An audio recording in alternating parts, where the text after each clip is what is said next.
Some cases don't show at all in your monthly cash receipt.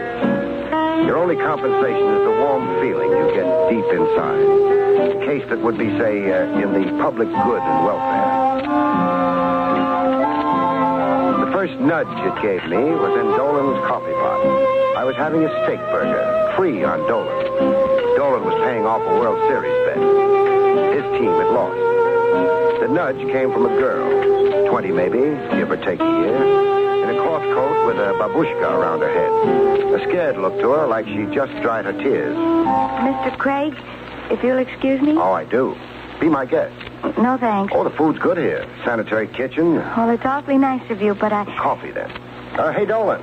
One Java, piping hot. Now, no need looking so scared, miss. People come up to me all the time.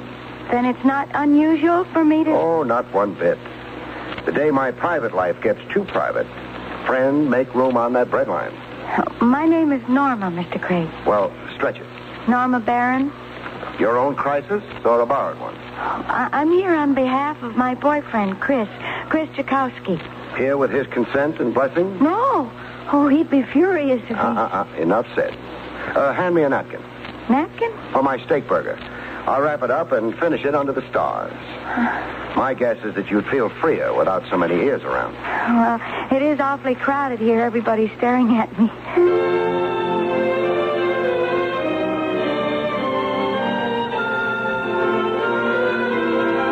The stars looked down, and the sounds of the river made like tubas in the Philharmonic Orchestra. Norma got around to the point of her mission. Chris is wild, deliberately bent on destroying himself. Oh, familiar record. Youth carrying a chip. The country doesn't know it, but we've got an undeclared civil war on our hands. An undeclared civil war? Youth against the grown-ups. Total war and no weapons barred. Read the daily papers. It is horrible. We don't come to some solution about it, we'll slip back into the dark ages. But, get on with Chris. Oh, he's carrying a gun. He doesn't know I know. That's why I came to you. Why not the regular police? Oh, I didn't dare. Gee, I don't want Chris in trouble. I wanted him understood and helped. How close are you to Chris? Oh, we've been going together since school. I've never known any other boy. Girls will sure pick them. Well, deep down, Chris is good and gentle and decent. So, okay. Who might argue with love? So what sours Chris? I'm not too sure. Personality problems, I think. The hard time he's been having, his lack of direction. That about covers what ails the world. Does Chris work? He keeps losing jobs. Oh? Tell me about his associations. They aren't good. Chris goes where he's accepted. He doesn't discriminate. What's got him feeling so low down and rejected? Besides his hard luck with jobs. Well, he's always felt second rate. His boyhood was a mess. Parents? An aunt and uncle. Not always a satisfactory substitute. Okay, I'll look Chris up. See what's got the boy toting a gun. Chakowski, only he didn't know it for the time. I wanted to tail him for a while on the QT, see what pattern of movement was typical to him. Average looking, except for his clothes. The clothes were stylish, a fancy Dan cut to them. His movements for a while were very typical of the young tough, lounging in front of a barber shop, then across the street to lounge some more in front of the Apollo Billiard Academy. A little chit-chat with a few young fellows trying to look hard. And then with the 10 p.m. chimes, Chris took himself a walk, with me not far behind him. A short walk it turned out to be, to a movie house, the Odeon.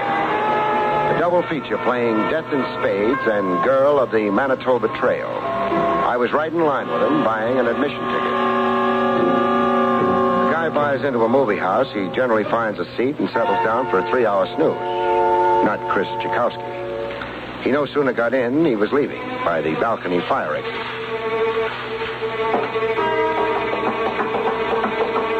Follow a guy down an iron staircase, you can't always be the quiet man who isn't there.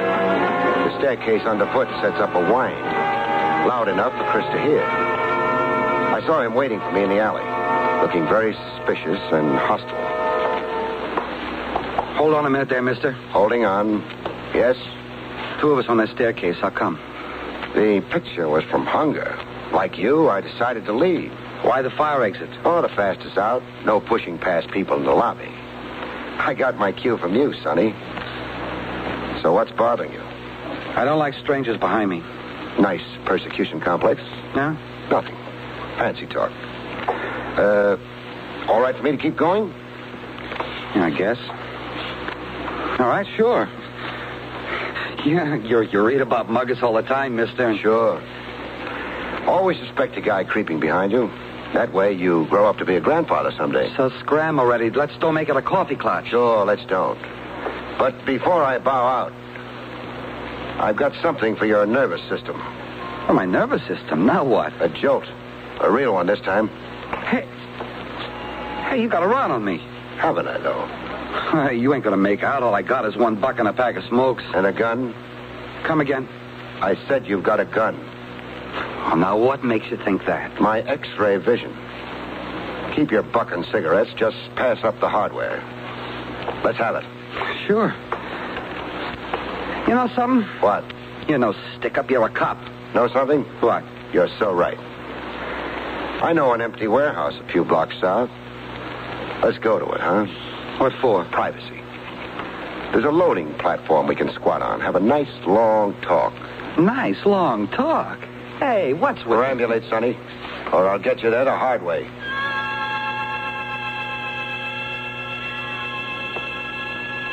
The only company we had around the warehouse loading platform was a family of cats. I pulled out all the stops in talking to Chris Chakowski. You were in and out of the Odeon Theater to establish a time alibi covering 3 hours in case of a pinch. You're crazy. You made sure the cashier and the ticket taker saw you. You went out of your way to greet both of them. They both know me since I was a kid. Maisie and Sam Guinness. How long don't I know them? Some cop asked you about where you were tonight. You show them the ticket stub. Yeah. Then they asked me about the pitches, wise guy. I can't answer that. You saw me leave right away. You saw the movies last night. You got in somehow without being noticed by the cashier or the ticket taker. Either that or somebody briefed you on the pictures. You know them by heart. Go on. Make a federal case out of nothing. Packing a gun isn't nothing, Sonny. There's a law against it. I found the gun over on a lot in the weeds. Even at that, granting the lie, the law is still against it. I didn't know how to dump it. There's the police station house. For the cops to push me around? Oh, wouldn't I be nuts? There's a sewer on every block. The sewer, yeah. Yeah, I should have thrown it down the sewer. You should have. Only thing, you had a robbery all set up. And the gun figured in it. Say what you like. Go ahead. You got nothing on me. The gun. Okay, the gun. So pull me in. You could come clean with me. You could take a... Wash your tongue. So you're sticking to the cartoon, huh? Tough Chris Chakowski. Don't you go making fun of me. Like others have, huh? What do you mean by that? The laughs at your expense. The laughs that soured you on people in society. And even on yourself. Ain't nobody been laughing at me. I know. Not lately. Not since you become a sinister figure. You're crazy. And you're as self-conscious and unsure as anybody I've ever met.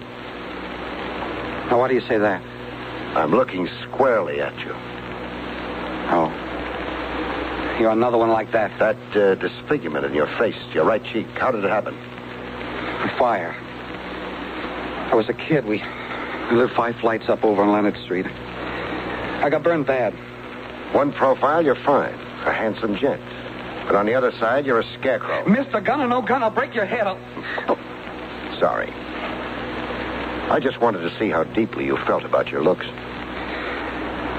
I don't think about it until a wise guy reminds me. But you do think about it, Chris. It's on your mind and in your eyes and heavy on your soul. It's got you toting a gun and planning robberies. I'll ask you again. Come clean. Come clean about what? The robbery scheduled for tonight. Where? Who? And the fellas in it with you. Their names. I got nothing to tell you, nothing. The code, huh?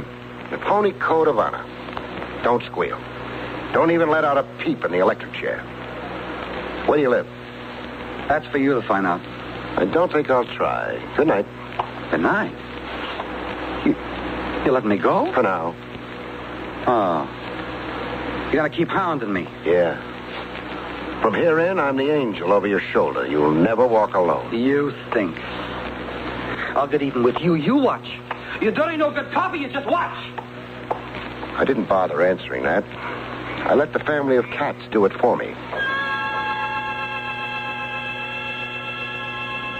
In the morning, I had eggs and coffee, still free on doors. Meals for a month on the house. That had been my winning World Series bet with Dolan. The morning papers told me what Chris Chikowski wouldn't talk about the night before. Masked gunman shoot hotel cashier and holdup. Escape with $6,000 in cash. The Eberly Hotel, 9 blocks from the warehouse where I'd sat out the evening with Chris Chikowski. 9 blocks. A 10-minute stroll for Chris from the alleyway of the Odeon Theater. I'd sure gummed up his plan. Not being able to find Chris Chikowski, I found his girl Norma Barrie instead. She was busy at work in a glove factory, a piece worker. Norma ran up the side seams on a machine. So fast, I could swear the lady had 8 hands. I can't talk to you now. It's important. Please, Mr. Minton, he's the foreman. He's got a production schedule. He's a fanatic. Lincoln freed the slaves. Ray can do no less. Jokes aside, I'll be laid off. Please, you'll only free me to be unemployed. When's lunch hour?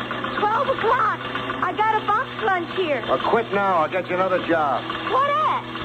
I can't keep yelling over your sewing machine. What at? Now, let me see. Yeah, receptionist. At my dentist, Doc Friedman. 40 per and all the National Geographics you can read from 10 to 5. Oh, yeah, I've been dying to get paid for doing nothing. So? Has he already got a receptionist? Yeah. But Hannah's getting married over the weekend. Fell in love at a roller skating rink. Well, you quit now? Do I? Oh, just give me 2 minutes. For what? A choice word I've been saving up for the foreman, Mr. Minton. Have I been dreaming of this day? Norma was just too nice a girl to be making 2 hands do the work of 8. I asked her help in finding Chris. I'm afraid Chris has gone away. Why do you think that? His room. He wasn't in it this morning. His room? Furnished room at Mrs. Bester's. I ring Chris's bell mornings and we eat breakfast together and then he walks me to work. Did you go up to his room? Yeah, It? It looked like Chris had vacated it. His personal stuff wasn't around. No note for you? Note? Of explanation? Oh, no. No note. Your nose just lit up. My nose just... It always does when a nice girl stoops to falsehood. Now, let me have the note. I was always a poor liar. Here. Norma, going out of town for a while. Maloney's, first chance I get. Chris. What does Maloney's first chance I get mean in lover's code? Where Chris will telephone me. Maloney runs the barber shop. Hey, what trouble is Chris in? I'm not sure. The morning papers, however, are full of a hotel shooting and stick-up. Chris? No. So happens I'm his alibi for last night, thanks to you. Thanks to me? If you hadn't sent me after him, it's my notion Chris would have been one of the masked gunmen last night. Oh, I'm so relieved. Now, don't be too relieved. He's on the lam, voluntarily or by force. Force? Chris didn't show up with his gun last night. His friends want to know why not. They had a job blueprinted with Chris fully informed. That makes Chris a possessor of dangerous knowledge. Yeah, Chris might have lammed voluntarily or by persuasion. You said before a hold-up and a shooting. A shooting? The night cashier in the Hotel Eberly. Oh. He's got a bullet in him, pierced the lung. First surgery was successful, but a second might not be. It could be murder. If the cashier dies, a man of 65, Norma.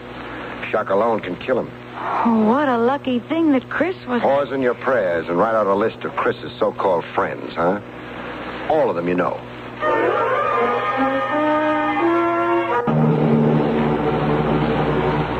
Play good angel and Dutch uncle to a problem, kid. The whole world doesn't take kindly to it. Sometimes there's a sharp protest from persons known and unknown. In this case, persons unknown. Some belligerent shooting up street lamps. Correction, shooting up confidential investigators. This shot practically singed my whiskers. I made the safety of a shoeshine parlor. I needed a shoeshine even less than I needed a hair cinch. In the shoeshine parlor, the guy shining my shoes kept laughing to himself. Squat little guy with a nose built from ear to ear. The name on his glass window read V. Santo. Why not share the joke, cousin? You laughing at me or at the world? Hey, let's have the other shoe. Just where would you prefer it? Oh, tough, huh? Just a little sensitive right now, laughing boy. I'm laughing about what went on. Went on where? The street out there. You not knowing where all the shots were coming from. Oh, but you knew, huh? Yeah, I knew. Now I'm going to let you hear what's been breaking me up like this. The joke you asked about. So tell me. It so happens I know where your next shot's coming from. You do? Yeah. See? My, it's small. The size of my hand.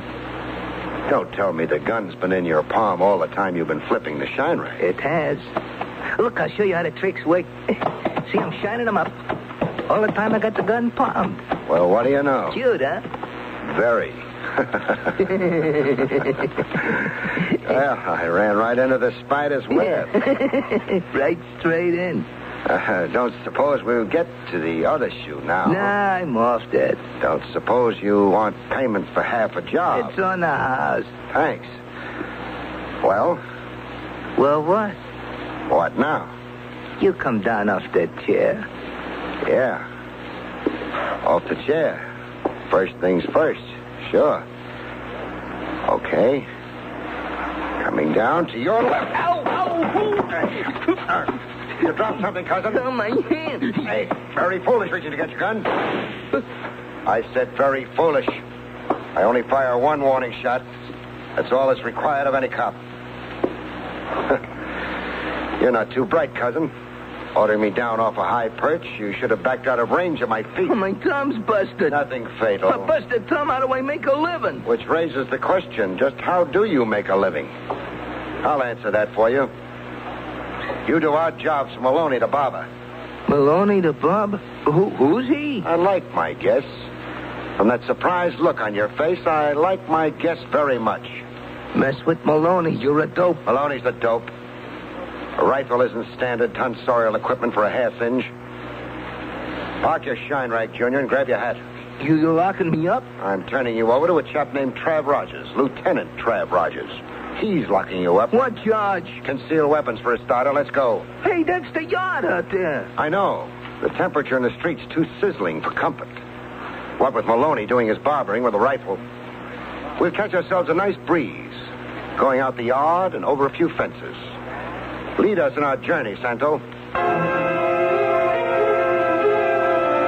Neighborhood hoods organized into a stick-up gang, like a respectable cover. To be able to point to, quote, legitimate gainful employment, unquote, when the heat is on. I let Maloney the barber trim my hair. There you are, friend. All cut. Hold the mirror to the back of my head, huh? Yeah, sure. Nice, huh? The line zigs up and zags down. Style to it. I always give style to And it. the sideburns, cockeyed. One's over my ear and one's under. You got a lot of complaints. My head of hair. Next time, take it someplace else, huh? What barber college did you study in, chum? That's my business. Bet I can guess. Sing Sing. I take so much needling, and then... I beg your pardon? What did you do that for? Oh, it's an accident. I was getting off the chair. I didn't see your big fat stomach in the way. I gotta sit. You knocked the wind out of me. Yeah, let me help you sit. Oh, Maloney. Yeah? You conscious? What's got into you? You're a lousy barber. As a matter of fact, I don't even think you are a barber. You're crazy. Just asked around the neighborhood. You're a barber like Santo down the street is a shine boy. Santo? Santo. The last I saw him, he was being fingerprinted. On your feet. I've already asked around the neighborhood, Maloney. Heard all I need to know about you. Bull. Nobody in the neighborhood even said hello to you. No, huh? Because you've got them intimidated, huh? Anybody talks to a cop, the next fellow you talk to is the undertaker. I'm sure listening to a lot of words. Indulge me. Stick-ups this end of town originate here in your barber shop. Like the one last night in the Eberly Hotel. Like 20 others that have gone unsolved the last 2 months. Young men in here get a lousy haircut and a big education in crime. Words. Words to dress up an indictment. I've got a list of names with me. Skinny Morrow, Buck Edwards, Pinky Dodge, Dutch O'Melveny, Red North. You've been copying names out of a telephone book. Names of young fellas ruined by Maloney. Gun toters and stick-up artists. Ask me where the fellas I read off are right now. Your talk. Being rounded up by the police. What are the odds that one of them spills the Maloney story? I want to call my lawyer. Soon as the show is over. Show? For what show? A squad of cops on their way here. The store, back room, and basement. They're going to take it apart. I'll lay odds on what they'll find. Rats and roaches. And cameras, radios, rings, watches, etc. Maybe even a big piece of that $6,000 taken at the Eberly Hotel last night. Settle down with the comics, Maloney. We've got 10 minutes to kill.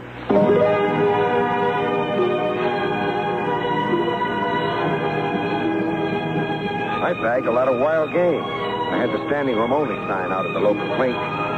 But I still had the problem of Chris Chikowski on my hands. I thought that one over, and then I took my thoughts to a fellow uptown. A fellow with an odd name who wore a short white coat with the pomp of a Maharaja in his ceremonial robe.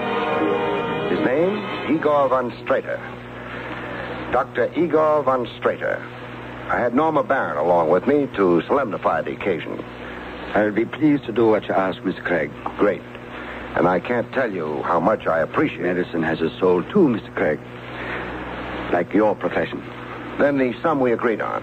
Here, $300. You'll find it all there. But I will be pleased to accept nothing. A $2,000 job for a measly 3 C's is charity enough. You have got an overhead. When will you send the young man to me? Tomorrow or the next day. I've got to work over him before you can. Let's go, Norma.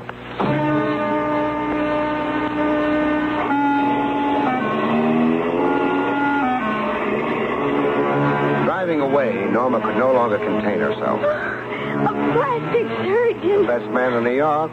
You heard his usual fee. Yeah, $2,000. The only permanent cure I know for your guy. Fix that cheek of his and you fix his morals. His inferiority feelings began when the fire mutilated his face. Yeah. In my heart, I've always known that about Chris, but... But? Well, gee, $300 of your own money, it's not fair to you. It's not my own money. It's Maloney, the barber's contribution. Maloney? I don't know. I scooped up the contents of his cash register before the police raid began. I found $298 net. I added $2 of my own. Maloney's dough, so what? For the fellows he's ruined, I say let Maloney's money do one fellow some good. Call it poetic justice. Oh, gee. I don't know what to say. Say this. When Chris Chikowski finally rings you on that telephone. Come home, Chris. Come back to the old block. Use every feminine persuasion you know. You make it sound extra important. It sure is. I'm putting on a show for Chris, sister. A show with fireworks he'll never forget. He's got to do some suffering before the magic rainbow appears. For the good of his immortal soul. When I'm done with Chris, he'll be very happy to live. Happily ever after. The phone call to Norma came through, and soon enough. I watched Chris Chikowski take a quiet evening stroll down the old block on his way to meet Norma. I let him cross from Santos' Shine Parlor to Maloney's barber shop before I opened fire. When he fell face down in the gutter, I gave him a couple of extra shots. I watched him roll over, face upward to the sky, then go rigid as the angel of death tapped him on the brow. A hysteria reaction. All pure shock. Chris's death was grossly exaggerated. After all, how could he be dead when I'd been using blank bullets? Soon, I listened to Chris Chikowski talk to himself. Miracle I wasn't killed. Maloney had a rig for me to be killed. Miracle, the bullets passed all around me. Still feel you owe loyalty to rats? I'll learn my lesson. I learned it.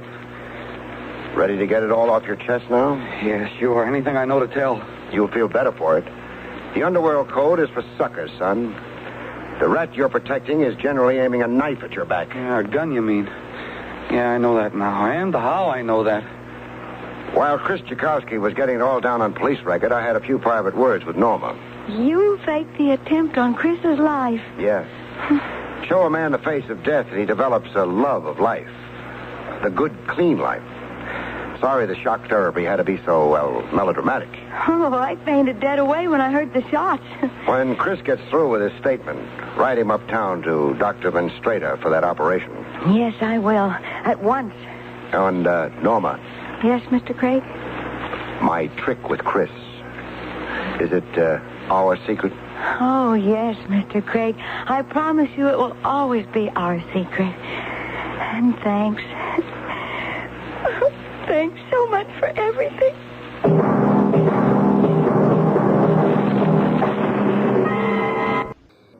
Good night, folks. See you next week. 3 chimes mean good times on NBC.